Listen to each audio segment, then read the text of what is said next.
We're transforming this empty space in our camper to our kitchen.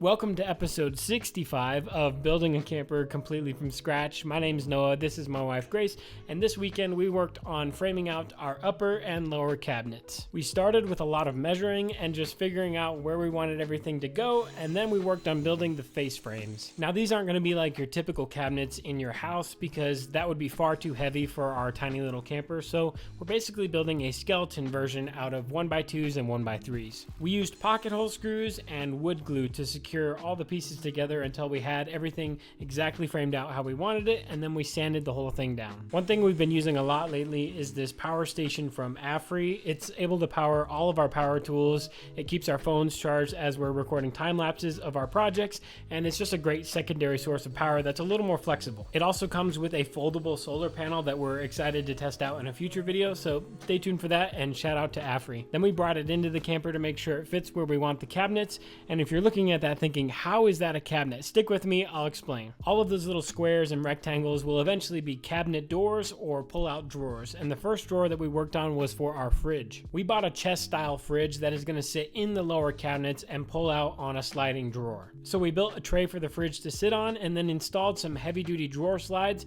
and then tinkered with it until it went in and out smoothly. The fridge will eventually be wired directly into our electrical system, but we just plugged it into our kitchen outlet to test it out. Then we moved on to the upper cabinets, which were significantly easier. We just divided the space above the lower cabinets into 4 equal-sized rectangles that will eventually be cabinet doors and started building the face frame. The process for the upper cabinets was exactly the same, except for we didn't have to account for like where the water heater or the water pump was going to go, where the sink was going to be, or how big the fridge is. We just had to build a long rectangle, and that was so much easier. We secured it to the frame of the camper, and let me break down what everything is eventually going to be. We plan to have a butcher block countertop that will sit on the top of the bottom frame like this, and there will be a sink on the far right and an induction cooktop somewhere in the left. Then on the bottom of the cabinets, these 2 squares will eventually be cabinet doors that will open up to some storage space and give us access to our water heater, our water pump, and a couple of other components in our water system. The 2 small rectangles above that are going to be drawers that we'll use to store cooking utensils and other miscellaneous items. The bigger square to the right of that will not be able to be used as a drawer or anything because our sink will be hanging down in that area,